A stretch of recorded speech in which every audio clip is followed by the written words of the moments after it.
Brad Paul Alima.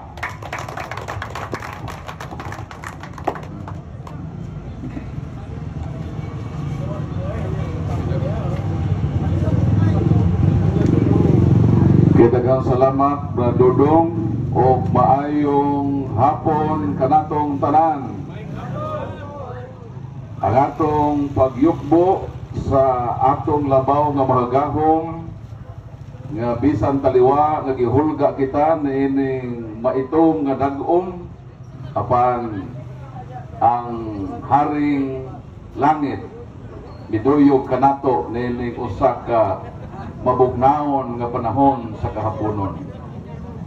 Niya kami dinhi tungod sa otoridad nga gihatag kanamo sa atong mahal nga obispo o sa atong kura paroko usab nga naghatag kanamo og signal nga magpahigayon niining katin-awan sa pagtuong Katoliko.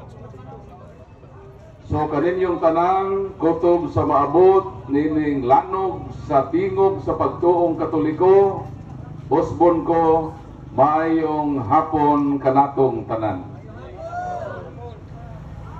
Nakita nato ang kalibutan karon nga daghanang mga pundok nga nanayhakaw sa kalibutan. Apan makapangutan na kita pila man gyud kabuok ang pundok nga gitukod ni Kristo. Matubag ka na dinhi sa balaang kasulatan. Sa Mateo 16:18 maingon si Kristo, "You are Peter, and upon this rock I will build my church." Wala gyud mo ingon si Kristo nga I will build my churches.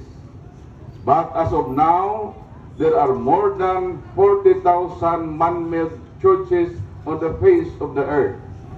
Kapina sa 40,000 ka mga pundok sa kalibutan nga nanungha. Apan ang kamatuoran, usa lang gayud kasimbahan ang gitukod ni Kristo. Mo nang gikan sa akong pagkahimugso sa tinuohan nga saksi ni Jehova sukat sa pagkabata, o nahimong 15 ka tuig nga ansyano. Kanang ansyano mao nang equivalent sa pastor kon ministro. So 15 ka tuig ko sa saksi ni Jehova isip ministro kon ansyano.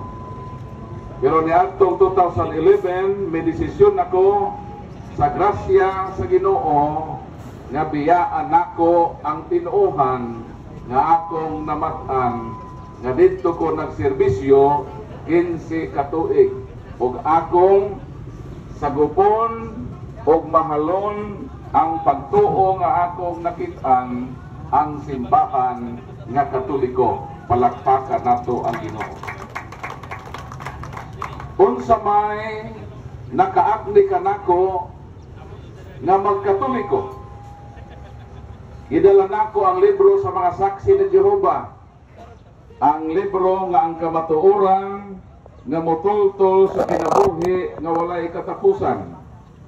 Unsa may gitudlo sa mga saksi ni Jehova, mato dinhi sa pahina 114 mo kini ang atong mabasa. Kung buot nato nga maluwas, kinahanglan nga atong pangitaon o ilhon ang matuod nga iglesia o ang iyang patuguranan. Unsa giwali sa mga saksi ni Jehova, kung gusto daw nato nga maluwas, kinahanglan nga pangitaon nato ang matuod nga simbahan kung iglesia nga gitukod ni Kristo. Mao nang kay saksi man ko ni Jehova, ang saksi ni Jehova unfairpod kaayo nga di nako ni siya tun-an. Kay matod sa among libro, kung gusto tang maluwas, pangitaon man ang tinuod nga simbahan o pundok nga gitukod ni Kristo. Kung ang saksi ni Jehova mong gitukod ni Kristo, di na kababiya ang saksi ni Jehova.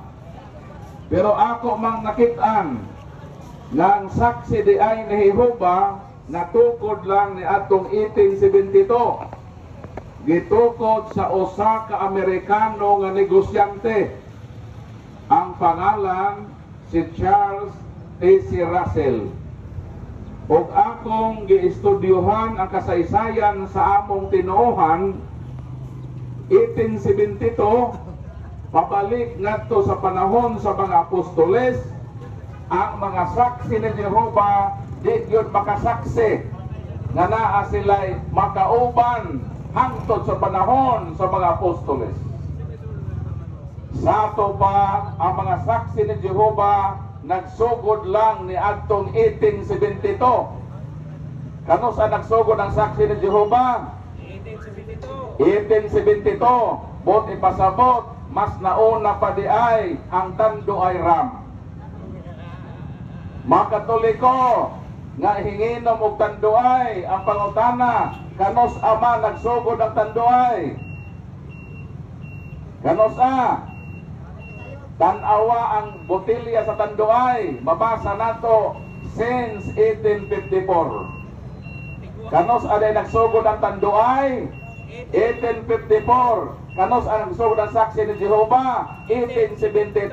Buti pasabot, ang Tanduay magulang sa saksi ni Jehova og 18 years. Daghan ang Katolikong nangahubog, wa pa'y saksi ni Jehova sa kalibutan. Mao na nga bag-o lang gyud sila mitungha sa kalibutan. Apan ang gitukod ni Kristo matod sa balang kasulatan, sultihan ko ikaw, ikaw si Pedro, ibabaw nining bato, pagatukuron ko ang akong simbahan. Kanos ang natukod ang tinukod ni Kristo? Panahon ni San Pedro, bot ipasabot ang simbahan nga gitukod sa Ginoo 2,000 anyos na, halos 2,000 anyos na panuigon. Mao nang miadto ko sa Jerusalem, miadto ko sa Israel, gitan-aw nako dito ang pinakakaraan ka simbahan. Ang pinakakaraan dito nga simbahan gawa sa templo sa mga Hudiyo. Ang pinakakaraan nga simbahan sa Kristyanismo, mong simbahan nga Katoliko nga nagbarog dito sa Jerusalem. Kining mga pundok karon nga sa Pilipinas, wala ni sa Jerusalem. Ang tuwa dito ang Katoliko.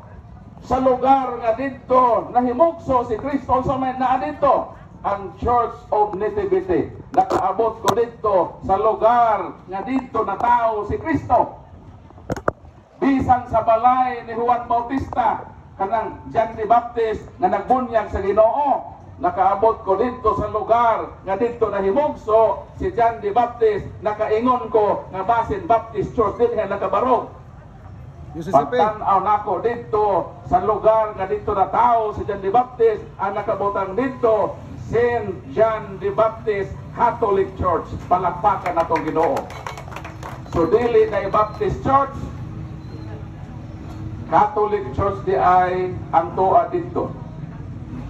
Ang tanan nga magitawag nga Christian sites sa kasaysayan sa Kristyanismo hangtod dito si Pulker sa lugnanan sa atong Ginoong Kristo. Ang tuwa dito ang simbahan nga gitawag the Church of the Holy Sepulchre, simbahan nga Katoliko ang nagbarog dito. Palakpakan na itong Ginoo.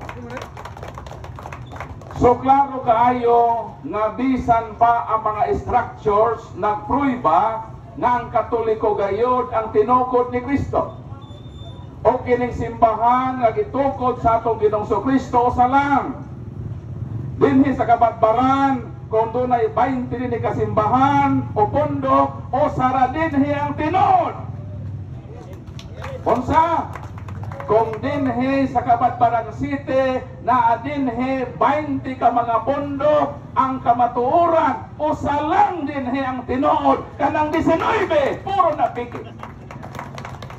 Mura na mga uhong nga mitoy hakaw. Kakaon na mag-uhong. Lami kayo ng uhong, pero magbantay mo kay basin ka ng uhong nga ihi na si iro. Makahilo ka na.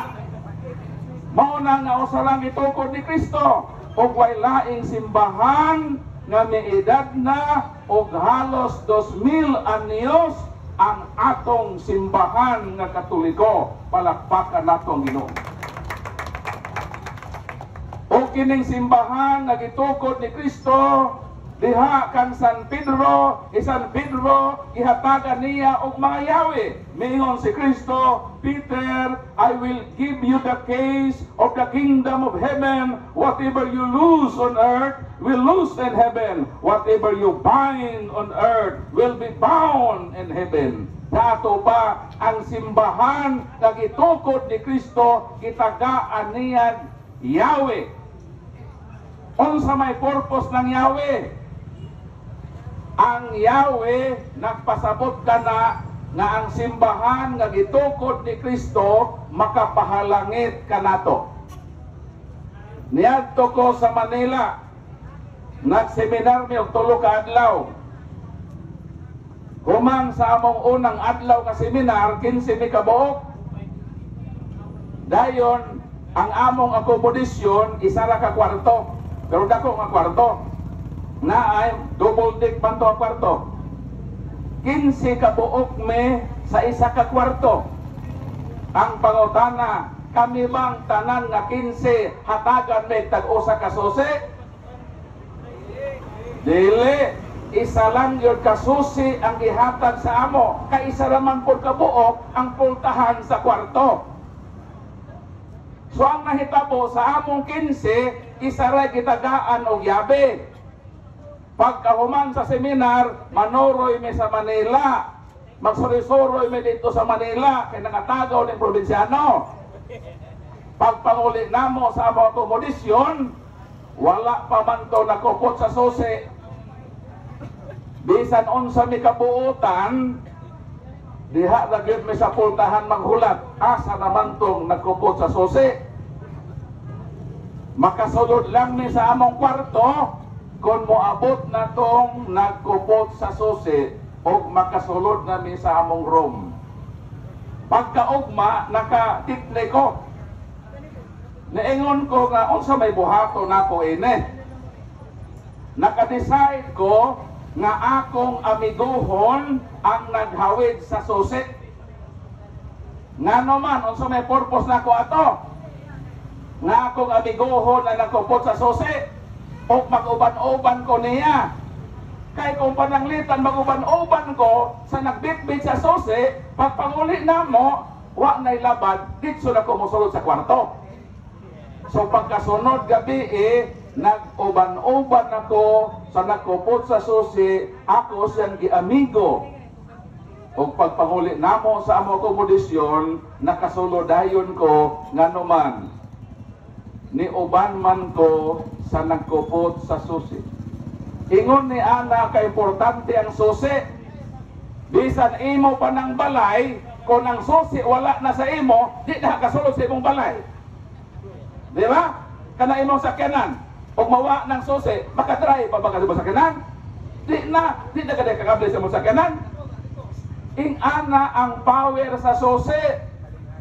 Ang pangutana, nganong ang simbahang Katoliko gitagaan man si San Pedro og susi, kay kining simbahan nga gitukod ni Kristo kang San Pedro maulang ang bugtong simbahan nga makapasod kanato sa gingharian sa langit, kay niya ang susi.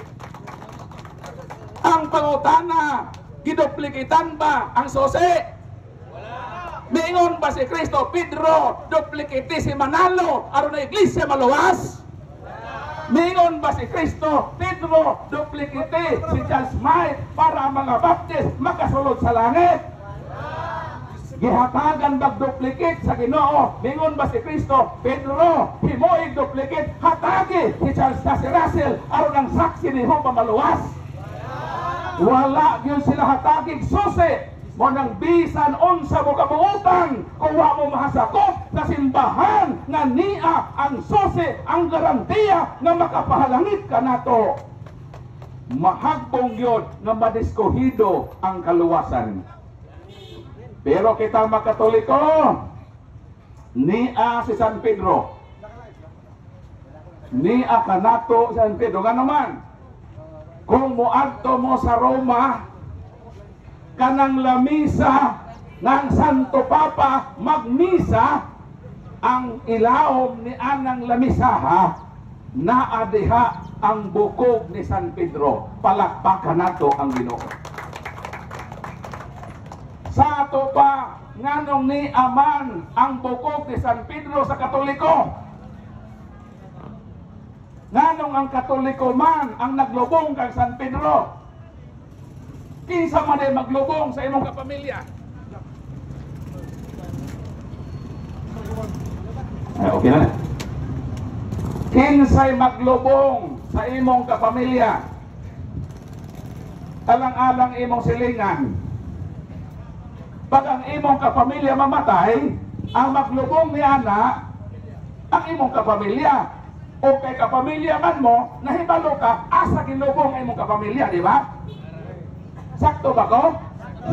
Karon, kung ang lubnganan ni San Pedro naa sa Katoliko, pwede pasabot si Pedro atong kauban, atong kapamilya. Eh kung moingon mo, si Pedro inyong kauban, ang pangutan naman eh, asa si Pedro gilubong? Asa? Kung kauban mo ni San Pedro, asa si Pedro gilubong? Ako, nakahibalo ko, asa gilubong akong papa. Ang akong papa, taga-Kabatbaran. Dinhi sa nahimugso. O dinhi ni ining lugar, dinhi po ko nakita og first time kong sine. Kaya niatong bata pa ko, gidala ko sa akong amahan. Ang akong papa, Selit Chodoro Binatiro Alima. Ang iyang igsuon nga babae, si Tia Pastora, nakabana og atiga. Pero wa na ko katudasan ron sa nagpuyok. Kinausap naman ni Kabatbaran. Bata pa man ko kaniadto, gidala ko din hinganan nananaw mig sini, amot asa tong sinihan sa una. Mao na nga ako nahibalo ko asa gilubong si Papa, nakahibalo ko asa gilubong si Mama, nakahibalo ko asa gilubong ang akong duha ka igsuon. Nganong nahibalo man ko? Kay ako man silang kauban, ako man silang kapamilya. Karon, nganong ang Katoliko ang nahibalo nga kanang lamisa ng Santo Papa magmisa mao nang bukog kay San Pedro? Kay ang Katoliko kauban man nato si Pedro. Di kita ang nahibalo asa gilubong kay San Pedro. Ang pangutana kamo, kung kauban mo ni San Pedro, mangutana din ninyo, asa gilubong kay San Pedro? Di mo katubag. Ano di mo katubag? Di mo kauban. Sa ato pa, si San Pedro, kauban sa simbahang Katoliko, o kay ato mang kauban, isa makitagaan sa susi, kung sa may buhato na to para mahalang ita, mag-uban-uban ta sa nagkupot sa susi. Dayon, kay San Pedro namatay man, ang pangutana, asa man giintrigo ang susi? Ang tubag sa mga sumusunod ni San Pedro.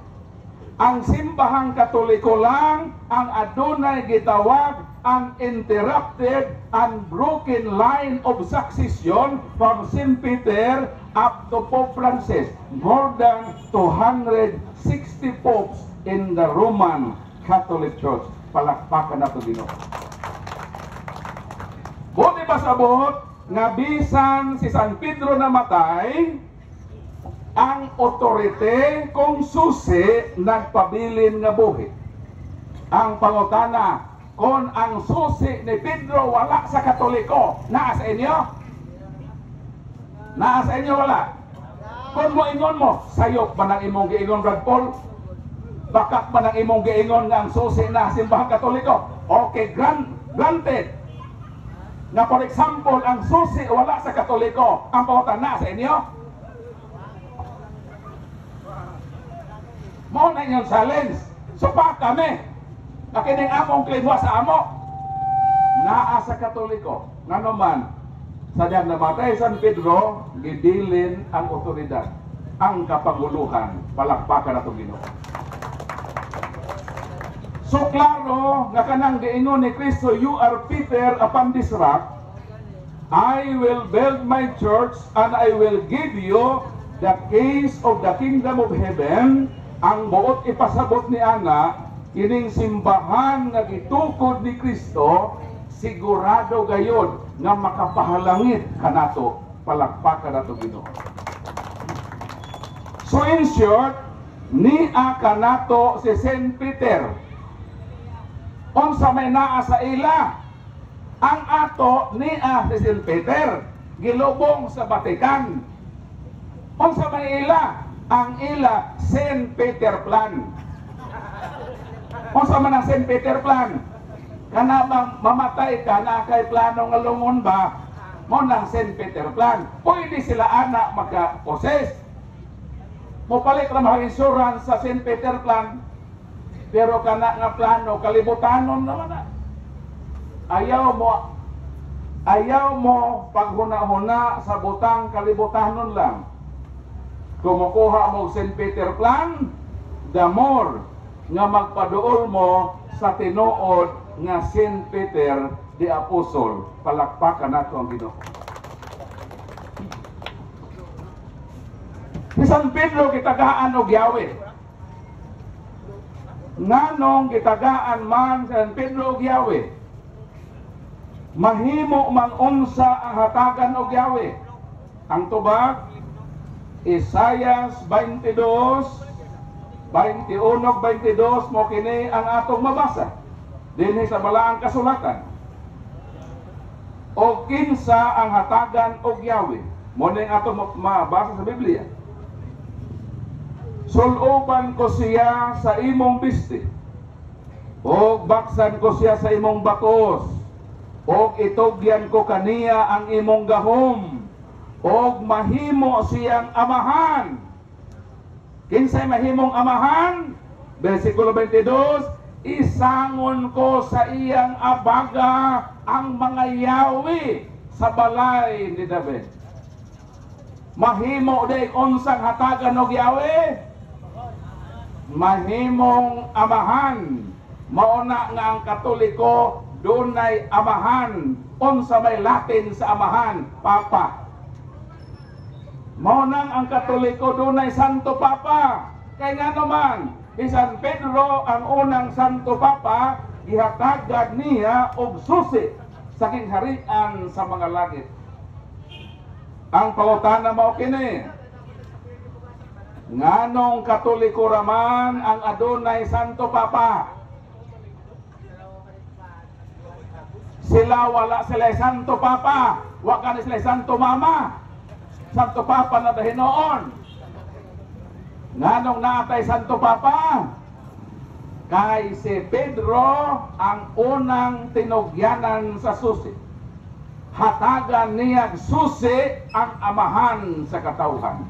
Ni San Pedro, amahan sa iglesia nga gitukod ni Kristo, mauna nga dunay Santo Papa. Kung amahan ang simbahan, kaya ang simbahan matod sa unang Timoteo 3:15, ang simbahan o iglesia panimalay man sa Dios. Ikaw bro, na kay panimalay. Kinsa may papa sa imong panimalay? Ikaw. Ang simbahan panimalay man, sama sa iyang panimalay siyang papa. Ang panimalay, ang iglesia sa Dios panimalay man, mo nang dunay papa. Ang atong unang Santo Papa si San Pedro, ang atong Santo Papa karon si Santo Papa Francisco. Kinahanglan nga dili ta molayo kang Santo Papa Francisco, kay siya karon ang nagunit sa susi ni San Pedro. Palakpakan nato Ginoo. Dili ta mopula sa simbahang Katoliko. Nga naman, ni adinhi ang kasiguruhan sa atong kaluwasan. Kay ni adinhi ang susi nga makapahalangit sa atong makalag. Palakpakan nato Ginoo. Ang pangutana mauni, Brad Paul, kung usa lang ang gitukod ni Kristo, ug mao kini ang simbahan nga Katoliko, ang pangutana, Brad Paul, mao kini, nganong daghan man karon ang nagwali, nagsipit-sipit silang Biblia, magwali sa kanto, magwali kang Kristo. Ang pangutana, nganong daghan man nagwali karon sa pulong sa Ginoo? Ang tubag mauni, daghan karon ang nagwali sa pulong sa Ginoo, apan wala gyud sila sugua sa Ginoo. Bisan pag ipadaan yung mga pastor din pangutana nako, pastor, nagwali man ka, kinsa may nagpadaan nimo? Kung mangutana ka namo, ngano nagwali mi din tubagon ka namo. Nagwali mi, kagitagaan mi otorite sa simbahan. Gitagaan mi otorite ni Bishop Damian, gitagaan mi otorite ni Monsignor Roel Lasco. Kay dili pwedeng magwali-wali ta din nga di ta ipadala. Asa mabasa? Roma Kapitulo 10, versikulo 15. Paminaw, pastor. Kay pangutan-on takataod-taod, 15 nagpadaan nimo. So nagingon din unsaon man pagwali sa mensahe, kung walay ipadala nga magwali, unsa di ay? Kinahanglan na sa magwali-wali kita sa pulong sa Ginoo, kinahanglan dunay nagpadala kanato nga otorite. Dili kay magwali-wali ta nga wala ta ipadala sa Ginoo. Pangutana, kinsa may gisugo sa pagwali sa kaluwasan? Pastor, pare. Tubagon tani. Salmo 132:6. Ipasangyaw ko sa mga pare nga ako ang muluwas. Kinsay mo sangyaw nga ang Diyos muluwas? Pare, pastor. Kung anong pastor may nagwali-wali ron? Kinsa may nagsugo sa mga pare? Tubag, Malakias 2:7. Mo kini ang atong mabasa. Malakias Kapitulo 2, versikulo 7. Mo kinang gitug-an kanato sa balang kasulatan. Katungod sa mga pare ang pagtudlo sa kaalam mahitungod sa Dios. Kinahanglan adto kanilang katawhan magpakisayod sa akong kabubuton, kay sila man ang sinugo sa Ginoo nga labing gamahanan. Kinsa gisugo? Pare, pastor. Pare. Mag-zero giro na mga pastor. Mag-zerohan doon sila ron. Ang pangutana sa New Testament, kaya Old Testament man to, kinsa man ang gisugo nga magwali sa kahibulungan nga mga buhat sa Dios? Tubag, unang Pedro 2:9. Mo kini ang atong mabasa. Apan kamo ang piniling katawhan, ang harianong mga pare. Dili harianong pastor harianong mga pare. Ang balaang nasod, gipili kamo sa Dios aron maiya o magsangyaw sa kahibulungan nga mga buhat sa Ginoo. Ang pangutana, kinsay magsangyaw? Ang gingharian sa mga pastor o ang gingharian sa mga pare? Gingharian sa mga pare. Zero gihapon ang mga pastor sa New Testament. So sa ato pa, doon na giyoy gipadala sa pagwali. Doon na giyoy magwali. Apan nganong naa may nagwali nga wa sugua. Unsa may dangatan ni ini mga tawhana, patubagon nato ang atong Ginoo. Mateo Kapitulo 7, 21-23 mo kining atong mamasa. Kay sin of omission sa atong part nga dili kita motug-an sa kamatuoran. Unsa giingon sa Biblia? Paminaw mo. Dili ang tanan magtawag kanako Ginoo Ginoo, makasulod sa harian sa langit, kundili kadto lamang nagtuman sa kabubuton sa akong amahan nga tuwa sa langit, nianang adlawa daghan unyang moingon kanako Ginoo Ginoo, dili ba nagsangyaw man kami sa imong mensahe? Unsay tubag sa atong Ginoo? Pahawa kamo kanako, mga mumuhat kamo sa daotan. Unsa may nakadaotan nila nga nagwali man sila. Ang nakapadaotan nila mao kini, wala sila sugua sa Ginoo. Pag dili ka suguon sa Ginoo, ayaw butot. Kami dili mi moanhi dinhi kung wala mi hatagit otorite sa simbahan. Kinsay mo pada? Tubag Buhat Kapitulo 13. Kinsay mo pada kanato mo nang ato mabasa. Ang simbahan dihay mga propeta o mga magtutudlo, versikulo 3, nagpuasa sila o nagampo o ipandungan nila sa ilang makamot si Bernabe o si Saulo o unya ilang gipada sila. Kinsay nagpada? Ang simbahan ang magpada. Maunang unsa ni simbahan na? Simbahan nga gitukod ni Kristo.